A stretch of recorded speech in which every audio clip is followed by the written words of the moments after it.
Écoute bien, parce qu'aucun homme, aucune femme, n'oublie jamais le son d'une corde qui se tend sous un corps encore vivant.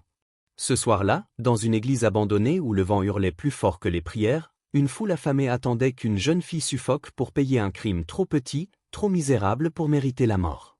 Personne ne savait qu'un étranger était en route, un homme que la douleur avait transformé, un veuf dont le cœur brisé ne supportait plus l'injustice. Ce qu'il allait faire allait marquer la vallée pour toujours. Le vent de décembre arrachait des hurlements à la tempête qui frappait les montagnes du Wyoming. Dans l'ancienne petite église à moitié dévorée par le temps, les portes tremblaient à chaque rafale et la neige s'infiltrait par les interstices du bois pour venir mourir sur le sol pourri. Les fidèles n'y priaient plus depuis longtemps. Ce soir, l'endroit n'était qu'un refuge sombre, glacé, saturé d'une colère plus coupante encore que l'air. Sous la croix tordue qui dominait autrefois les messes, un gibet grossier avait été dressé, symbole amer d'une justice dévoyée. Au centre, une jeune femme se tenait debout, les poignets liés derrière le dos. Elle n'avait pas 20 ans.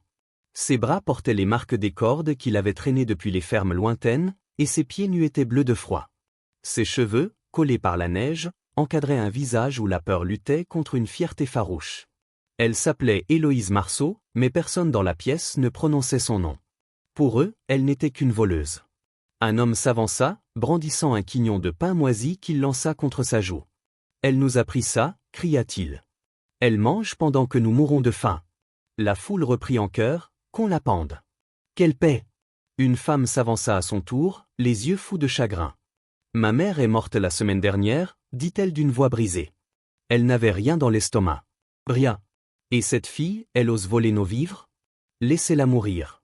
Un silence lourd s'abattit lorsque le vieux prêtre s'approcha, tenant sa Bible close. Sa barbe était couverte de givre. Je ne bénirai pas cette exécution, déclara-t-il. Ce qu'elle a pris venait des bouches de nos enfants. Héloïse ouvrit la bouche pour se défendre, mais un homme lui fourra un chiffon entre les lèvres. Ses yeux se remplirent de larmes qu'elle refusa de laisser tomber. Puis le bourreau glissa une corde autour de son cou. La fibre rêche mordit sa peau fragile et elle retint un gémissement. Le bourreau posa son pied sur la planche prête à basculer. C'est alors que les portes explosèrent sous un coup de vent. Une tempête de neige envahit l'église. Un homme entra. Grand, massif, le manteau couvert de givre. Il n'avait rien d'un héros, rien d'un justicier. Mais tout dans sa présence imposait le silence. Il ôta son chapeau, le secoua, le posa avec respect sur un banc comme s'il venait assister à une messe.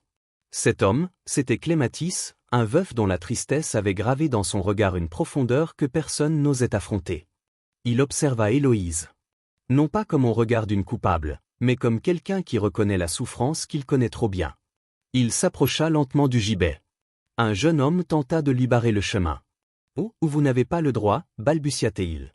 Clay répondit d'une voix calme. « Écarte-toi. Je suis fatigué, et tu ne veux pas voir ce que je fais quand on m'empêche d'aider quelqu'un. » Le garçon recula, livide. Clay monta sur l'estrade, réajusta la vieille croix, puis posa une main douce contre la tempe glacée d'Héloïse. Elle sursauta, personne ne l'avait touchée ainsi depuis des mois. D'un geste fluide, Clay sortit un couteau. Un éclair d'acier. Un seul mouvement. La corde céda. Héloïse s'effondra, haletante. Clay la prit dans ses bras avec une délicatesse qui détonnait avec sa carrure. Puis il sortit de son manteau un pain enveloppé dans un linge encore tiède et le déposa entre ses mains tremblantes. « Si affamer quelqu'un est devenu justice, dit-il calmement, alors vous avez oublié ce qu'est vraiment un péché. » Personne ne répondit. Ce n'était pas sa force qu'il craignait, mais sa douleur silencieuse, celle d'un homme qui avait enterré une épouse et refusait désormais de laisser mourir qui que ce soit sans raison. Clay emporta Héloïse hors de l'église, dans la tourmente glacée.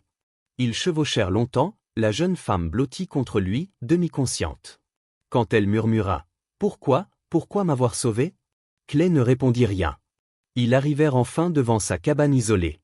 À l'intérieur, la chaleur du feu les accueillit.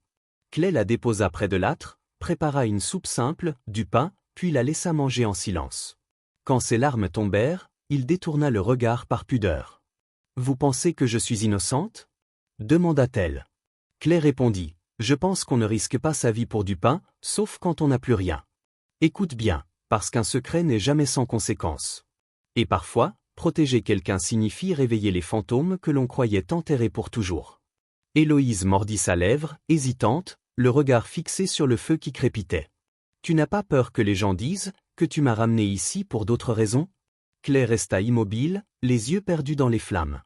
J'ai perdu ma femme à cause de ce genre de paroles, répondit-il d'une voix basse. Je n'ai plus rien à perdre. Ces mots flottèrent longtemps entre eux, aussi lourds que le silence du chalet. Puis Clay se leva, prit un oreiller, une couverture, et les déposa sur le lit. Tu dors ici. Héloïse se redressa brusquement. Mais, pourquoi autant de gentillesse? Je ne mérite pas. Clay secoua la tête. J'ai abandonné quelqu'un autrefois. Quelqu'un que j'aurais dû sauver. Je ne referai pas cette erreur. Il ouvrit un tiroir, sortit un petit peigne en bois, poli par les années. Il le posa sur la table de nuit sans un mot. Héloïse détourna les yeux pour cacher les larmes qui menaçaient encore. La nuit fut longue. Allongée dans le lit moelleux, elle fixait le plafond, les bras croisés sur sa poitrine, comme si la corde pouvait à tout moment se resserrer autour de son cou.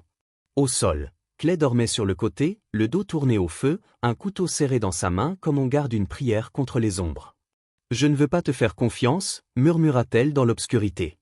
Mais j'aimerais pouvoir le faire. » Dehors, la neige tombait en silence. Dedans, la mort avait enfin perdu sa proie. Le matin, la lumière froide glissa à travers la fenêtre givrée. Héloïse sursauta, haletante, avant de se rappeler où elle se trouvait. Pas de corde, pas de cris, seulement la chaleur d'une maison qui respirait lentement. Sur une petite table près du lit, un plateau l'attendait, un bol de gruau fumant, une tasse de thé et un mot soigneusement plié. « Si tu as besoin de moi, je suis à l'écurie. » L'encre était encore fraîche. Il l'avait écrit avant l'aube. Héloïse erra dans le chalet avec une lenteur prudente. Elle observa la bibliothèque remplie de romans écornés, les nappes cousues à la main, les objets rangés avec un soin presque timide. Puis elle s'arrêta net devant une paire de bottes de femme, posées près de la porte. À côté, sur une étagère, reposait un peigne en bois finement gravé d'un L. Elle tendit la main, mais la retira aussitôt. Ce n'était pas à elle, ce ne serait jamais à elle. À midi, ils mangèrent ensemble sans un mot. Clay posa 2 bols sur la table, puis attendit. C'est Héloïse qui brisa le silence. « Je n'ai pas volé ce pain pour moi. » Clay leva doucement les yeux. « Je t'écoute. » « Il y a un garçon, sous le pont, dit-elle, la voix tremblante. 6 ans. Sa mère est morte de froid. Je l'ai vu manger de la neige pour tromper sa faim. J'ai supplié la boulangerie. Ils m'ont mise dehors. Alors j'ai pris un seul pain. Un seul. Ils ont prétendu que j'en avais volé 100. Elle serra ses mains meurtries. Je savais ce qu'il ferait. Mais je ne pouvais pas revenir le voir les mains vides. Le silence s'alourdit encore. Clay sortit de sa poche un morceau de croûte dure et le posa entre eux deux, comme une promesse qu'il comprenait. Après déjeuner, dit-il, je t'apprendrai à fendre du bois. Pas parce que j'ai besoin d'aide, mais parce que tes mains devront savoir tenir des rênes quand tu décideras de partir un jour. Héloïse baissa les yeux vers ses doigts abîmés. Puis, touchant le pain, elle éclata en sanglots silencieux. Le soir venu, Clay déposa un manteau de laine plié au pied du lit. Il est à toi. Elle voulut le remercier, mais il parla avant. J'ai déjà laissé quelqu'un tomber. Quand elle avait le plus besoin de moi. Je ne laisserai plus personne tomber. Héloïse hocha doucement la tête. Elle avait compris. Clay se retourna pour sortir, puis s'arrêta. Ce garçon, il est encore vivant, n'est-ce pas? Un mince sourire éclaira le visage d'Héloïse. Tu crois que je t'aurais raconté tout ça si ce n'était pas le cas? Le lendemain, Clay sortit couper du bois. Quand il revint, le chalet était vide. Son cœur se serra jusqu'à ce qu'il voie un papier sur la table. Je suis parti chercher du bois. L'obo. Ne la laisse pas brûler. Et. Il relut le mot 2 fois. Puis, pour la première fois depuis des années, Clay Matisse sourit. Hiver tardif, 1883. Le vent hurlait à travers la vallée quand Clay et Héloïse tentaient de fixer une bâche sur le toit effondré de la vieille grange. La neige collait à leur manteau. Un cheval arriva, piétinant la terre gelée. C'était Amos Grigg, le visage sombre. La ville s'agite, lança-t-il. On dit que Clay Matisse cache une voleuse de pain. Il parle d'un tribunal citoyen. Clay ne broncha pas. Je ne cache pas un crime. Je protège une personne. Amos hocha la tête, tira un paquet de sa sacoche. C'est pour la fille. De la vieille boulangerie. Dans le paquet, un pain frais et un billet. Je sais qui a réellement volé le pain. Le fils du maire. Il m'a forcé à me taire. Méfie-toi. MG. Les doigts d'Héloïse se crispèrent. Pas de peur pour elle, mais pour Clay. Claire entra dans la cabane, décrocha son fusil. « Qu'est-ce que tu vas faire » demanda-t-elle. Il vérifia la chambre. Empêcher qu'il refasse la même erreur. Et Héloïse comprit que désormais, ils étaient liés par bien plus qu'un simple pain. Écoute bien, parfois, ce qui revient du passé ne frappe pas à la porte, ça s'infiltre comme le vent, prêt à rouvrir les blessures que l'on croyait guéries. Ce qui pesait sur Clématis n'avait rien à voir avec Héloïse. C'était l'ombre d'une autre histoire, une autre injustice que la ville avait commise, et qu'il n'avait pas réussi à empêcher. Une cicatrice qui ne guérissait jamais vraiment. Les jours suivants s'écoulèrent lentement, lourds de neige et de silence. Clay lui montrait comment remplir une sacoche, ajuster une selle, calmer Flint lorsqu'un vent trop brusque le faisait se cabrer. Il n'élevait jamais la voix, ne donnait jamais d'ordre.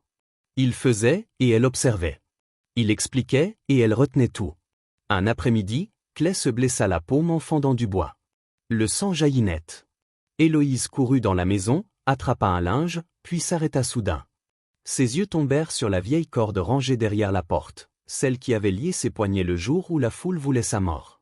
Elle la prit, coupa une bande propre, lente, maîtrisée, presque symbolique, puis banda sa main avec un soin tremblant. « Les vieilles choses, murmura-t-elle, peuvent servir autrement. » Clay la regarda longtemps. Son silence, plus éloquent que n'importe quelle phrase, portait un respect inattendu. Ce soir-là, la neige commença à tomber encore une fois. Le vent giflait les volets comme une bête furieuse. Clay restait dehors, appuyé contre la paroi de la grange, une cigarette au coin de la bouche. La braise rougeoyante était la seule couleur dans ce désert de blanc et de gris. Héloïse s'approcha, un gobelet d'étain dans les mains. « Il fait plus froid, dit-elle doucement. « Je sais. Merci. » Il prit la tasse. Un souffle glacé souleva la neige, et Clay plissa les yeux vers la ligne d'arbres obscurs. « Une tempête approche pour la semaine prochaine, murmura-t-il. On devra sceller les fenêtres. » Héloïse resserra son châle. Puis, d'une voix basse, « S'il y a une tempête, je ne partirai pas. » Clay tourna la tête. Pour la première fois, elle vit dans son regard quelque chose qui ressemblait à une foi nouvelle. Elle avait choisi de rester. Et lui, pour la première fois depuis des années, se permit d'espérer. L'hiver du jugement. Le vent ne se calmait jamais. Il grattait contre les murs comme des griffes invisibles, comme si la terre elle-même pressentait ce qui approchait. Dans la petite cabane, le monde s'était réduit à la danse du feu, au craquement du plancher, au clic régulier d'une aiguille qui perçait le tissu.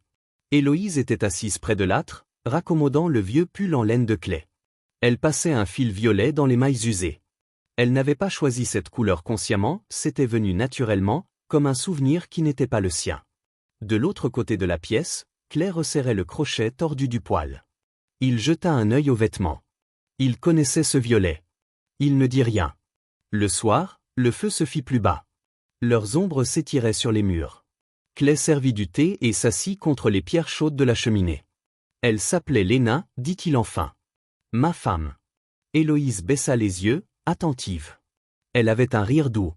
Et elle ne criait jamais. Même quand les gens ont commencé à parler, à dire qu'elle portait l'enfant d'un autre. Je ne les ai pas crus. Mais je n'ai pas non plus défendu mon épouse. Son regard se perdit dans les flammes. Cet hiver-là, elle a attrapé la fièvre. J'ai veillé sur elle jour et nuit. La ville n'a pas envoyé de médecin. Ils disaient que ce n'était plus leur affaire. Il inspira profondément. Elle est morte sans m'entendre dire que je la croyais. Je l'ai enterrée seule, sous le grand cotonnier, près du ruisseau. Héloïse porta sa tasse à ses lèvres. Sa main trembla. Si tu n'étais pas entrée dans cette église, dit-elle doucement, j'aurais été la deuxième femme que tu laissais derrière toi. Leurs yeux se rencontrèrent. Aucun reproche, seulement la vérité nue. Clay posa sa main sur la sienne. Pour la première fois, il la toucha sans urgence, sans nécessité. Pas de romance, quelque chose de plus grave, comme un serment silencieux. Cette nuit-là, le sommeil l'abandonna. Héloïse sortit, enveloppée dans un châle. La neige tombait lentement, argentée par la lune. Clay la suivit après quelques minutes, plaça une couverture sur ses épaules, puis resta près d'elle. « Je ne sais pas ce que demain apportera, dit-il. Mais si tu restes, je ne te laisserai pas avoir faim. Ni affronter quoi que ce soit seul. C'est une promesse ?» Il la regarda droit dans les yeux. « C'est la seule certitude que j'ai. » Ils restèrent ainsi jusqu'à ce que le froid leur morde la peau. Puis ils rentrèrent ensemble. Le feu les accueillit, et sur la table, 2 chaises attendaient. Là où la poussière reposait autrefois, une couverture était pliée, le fil violet brillant dans la lumière. Ce n'était pas le retour du passé, mais la naissance d'autre chose. Mais la nuit suivante, Héloïse ne dormait pas. Assise dans le vieux fauteuil de Clay, elle serrait le billet de Marie-Grèce contre sa poitrine. Lorsque Clay se leva, elle dit simplement « Je dois tout te raconter ». Elle lui tendit la lettre. Clay la lut sans un mot. Le fils du maire. Bennett Dalton, souffla-t-il. Héloïse hocha la tête. Ils m'ont accusé parce que j'étais seule. Mais si je parle maintenant, ils diront que je mens. Et s'ils viennent pour moi, ils viendront pour toi. Clay posa la lettre. La dernière fois que je suis resté silencieux, quelqu'un est mort. Il releva les yeux. Cette fois, s'il faut payer un prix, alors je le paierai. Mais je ne laisserai plus personne mourir par lâcheté. Cet après-midi-là, ils sellèrent les chevaux et partirent vers la ville, la neige fraîche crissant sous les sabots. Ils s'arrêtèrent devant la grande maison blanche du maire Dalton. Écoute bien, parfois la vérité n'éclate pas comme un cri. Elle rampe, silencieuse, jusqu'à frapper au moment où personne n'est prêt à affronter ce qu'elle révèle. Point les lampes du porche vacillaient sous les rafales glacées. Quand un domestique ouvrit la porte, il blêmit en croisant le regard de Clay et s'écarta immédiatement. L'intérieur contrastait avec le froid mordant, chaleur lourde, parfum de bois ciré, étagères couvertes de livres, le bureau du maire Dalton trônant sous la lumière douce d'une lampe à huile. Dalton se tenait droit derrière son bureau poli, un sourire crispé au visage. « Vous l'avez amené ici » grogna-t-il en voyant Héloïse. Clay posa calmement la lettre de Marie-Grèce devant lui.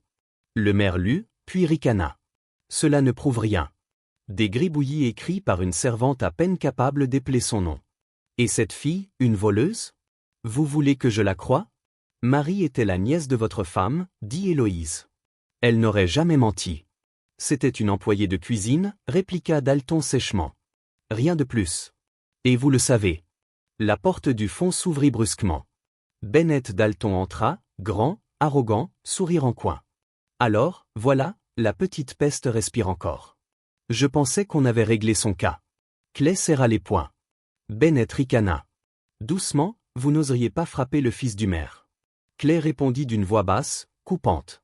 J'avais peur, autrefois, de ce qui arriverait si j'agissais. Maintenant, je regrette seulement de ne pas avoir agi plus tôt. Un silence lourd tomba. Clay et Héloïse tournèrent les talons et quittèrent la maison. Dalton resta planté derrière son bureau, blême. Cette nuit-là, la tempête s'intensifia. Clay sortit pour vérifier le poulain né la veille dans la grange. Il n'eut pas le temps de se retourner lorsqu'un coup violent s'abattit sur sa nuque. Il tomba lourdement dans la paille. Des bottes encerclèrent son corps. 4 hommes masqués. Aucun mot. Juste des coups, un tuyau de fer, un talon dans les côtes, un poing dans la mâchoire. Il voulait l'achever. Dans la maison, Héloïse entendit un bruit étouffé. Puis un cri coupé net. Son cœur bondit. Elle saisit une lanterne à huile et courut dans la tempête, la neige lui fouettant le visage. La porte de la grange battait sous le vent. « Clay !» cria-t-elle. Elle aperçut son corps gisant au sol, immobile, sanglant. Un homme leva un couteau. Non. Elle lança la lanterne de toutes ses forces. Elle explosa contre le mur, projetant des flammes sauvages. Les hommes se retournèrent, pris de panique. Héloïse se jeta vers le tas de bois, attrapa une hachette et frappa l'un d'eux à l'épaule. « Ne le touchez pas !» L'homme hurla, reculant. Un autre fondit sur elle. Mais Clay surgit, malgré la douleur. Il frappa. Son poing heurta une mâchoire, puis une seconde. Bennett apparut derrière une botte de foin, les yeux écarquillés. Il n'avait pas prévu que Clay se relèverait. Clay le saisit par le col, le projeta au sol et tordit son bras jusqu'à ce qu'un craquement net retentisse. « Tu pensais que je ne viendrais pas pour toi ?» gronda Clay. Ils attachèrent Bennett avec une corde, la même corde qui avait autrefois serré le cou d'Héloïse. Avant l'aube, ils partirent. Clay sur son cheval, blessé mais droit. Bennett, ligoté, pendait contre la selle comme un criminel de légende. Héloïse marchait à côté, la lettre dans la main, le vent fouettant son visage mais pas sa détermination. Ils ne s'arrêtèrent que lorsque les lumières de la ville scintillèrent derrière le rideau de neige. L'aube se leva sur une place glacée. Clay avança lentement au centre, Bennett toujours attaché, le visage tuméfié. Héloïse serrant la lettre comme une relique. Ils s'arrêtèrent devant la vieille église. Clay sonna la cloche. 3 coups. Clairs, terribles. Les fenêtres s'ouvrirent. Les portes claquèrent. Les habitants sortirent, attirés par l'écho des cloches, comme on répond à un appel au jugement. La foule se rassembla en silence. Clay força Bennett à genoux. La neige devint rose sous son visage. Héloïse fit face aux habitants. « Vous avez passé une corde autour de mon cou sans preuve, dit-elle. Sans compassion. Vous m'avez condamné pour un pain que je n'avais jamais touché. » Elle brandit la lettre. Une agitation parcourut la foule. Une jeune femme s'avança. Fine, tremblante, mais décidée. « Je suis Marie Grace, dit-elle. » Des murmures s'élevèrent. J'ai vu Bennett prendre les clés de la réserve. J'ai entendu ses menaces. J'ai eu peur, trop longtemps. Elle sortit un vieux registre, le livre de comptes de la boulangerie. Regardez. 100 pains manquant le jour où Bennett a rôdé près du cellier. Les habitants se regardèrent, atterrés. On a failli tuer une innocente, murmura un vieillard. Le prêtre avança, l'air brisé. Je n'ai pas prié pour toi, dit-il à Héloïse. Aujourd'hui, je m'agenouille. Il posa un genou dans la neige. Le maire Dalton sortit enfin, rouge de colère. Ce sont des mensonges. Il n'y a aucune preuve. Vous voulez une preuve? Coupe à Clay. Il brandit un gant taché de sang séché. Je l'ai arraché de la main de Bennett, juste après qu'il ait essayé de me poignarder. Les murmures devinrent cris. Qu'il parte. Dehors. Justice pour une fois. Le jugement n'eut pas besoin de tribunal. Avant le soir, Bennett fut escorté hors de la ville. Le maire démissionna, livide. Quand le vent se calma enfin, la vallée sembla respirer. Clay resta sur les marches de l'église. Héloïse vint près de lui. « C'est fini » demanda-t-elle. Il la regarda, épuisé. « Pour eux, peut-être. Écoute bien, certaines histoires ne se terminent pas lorsque la neige fond. Elles commencent seulement au moment où le cœur retrouve enfin la force de respirer. » Quand Héloïse demanda si tout était enfin terminé, Clay tourna vers elle un regard lent, grave. « Pour moi, murmura-t-il, ce n'est que le début. » Le printemps arrivait sur le territoire du Wyoming. La neige n'avait pas disparu, mais elle battait en retraite, laissant apparaître çà et là des touches de vert timide, comme des promesses encore fragiles. Au ranch de Clematis, la terre s'était remise à respirer. De jeunes pousses bordaient les carrés fraîchement retournés du potager, et des poules picoraient derrière une clôture réparée, affairée, vivante. Derrière la petite maison, des éclats de rire s'élevaient.